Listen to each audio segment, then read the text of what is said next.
Today I'm gonna be showing you step by step how I did these gradients. First thing we have to keep in mind is our block palette. There are lots of ways to create your gradients. However, today I'm gonna show you the uBlocks website. It's pretty good to begin with, so let's jump right into it. Alright, I'm on the website. Now for today, I'll go with something easy. I'll go from dark prismarine to something a bit brighter, such as blue ice. I'll put how many blocks I want my gradient to be. Now some of these blocks are kind of bad, so I'm gonna wipe them off. Which brings me to a 4-block gradient. Now next I'm gonna go and paste that gradient over to my Minecraft world. Now, as you can see, the gradient isn't perfect, so I'll do a bit more of digging using my actual brain, because this AI isn't actually perfect. So I'll add this, and between those two, I think I'll add... Never mind, I'll add nothing. Now let's put a wall. Simple, right? Well, you've got to keep in mind some things. First off, you need to have your highlight and your shadow. Then you have multiple solutions. You can either use Axiom gradient painter mode and add a mask on stone, as well as do your gradient.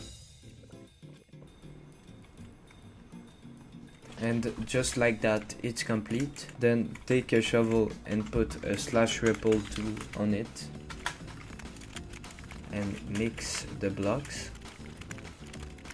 which, not gonna lie, doesn't look good. Or what you can do is you can make a brush. To make the gradient smoother, I'll remove the blue ice. However, you can keep in mind that you can do your gradients with any block you like, but this one will also look cooler without the blue ice. Alright, now the first brush I use is a /sphere 70% your dark block or your bright block if you start from your bright area, so dark prismarine in this case, and then 30% of your other block. Then what you're gonna wanna do is slash mask on your selected area block, so in this case it's stone.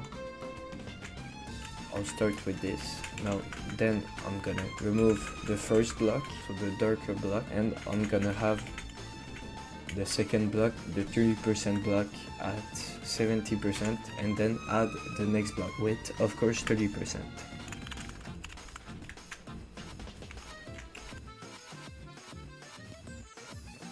Now, while this gradient doesn't look as good as it could, you can always use your ripple tool to make it better. So I'll do that just right now to show you what your gradient could look like. Alright, this looks much better. Now what about on the roofs or on different patterns? Well, it actually turns out you can do a lot of patterns using Axiom mod, which I recommend you install. I will be putting a video link down in the description if you want to do that just right now. So we have a lot of patterns which we can use using the noise painter, which I'm gonna be showing you in a little amount of time.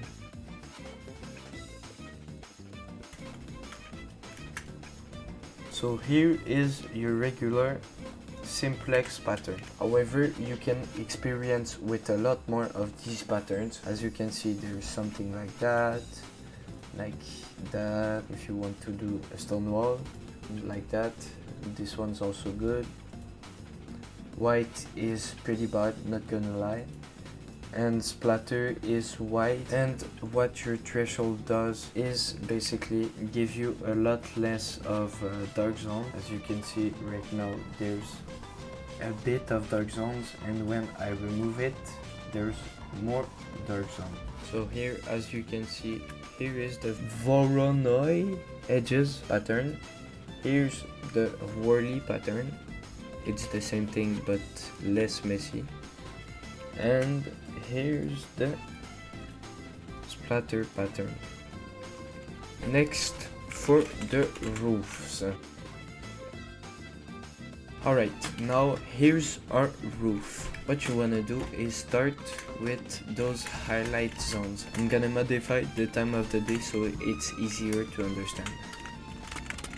Okay, we're gonna wanna do the exact same thing, but on a curve.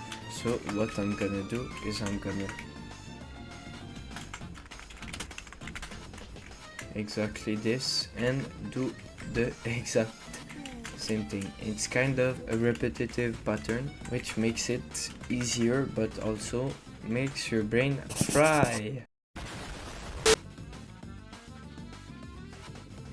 Alright, so here it is. Some of the times it will start from different points. However, this is a very frequently seen pattern because it's easy to do. As always, thanks for watching. If you enjoyed, make sure to like and subscribe and maybe see my latest videos.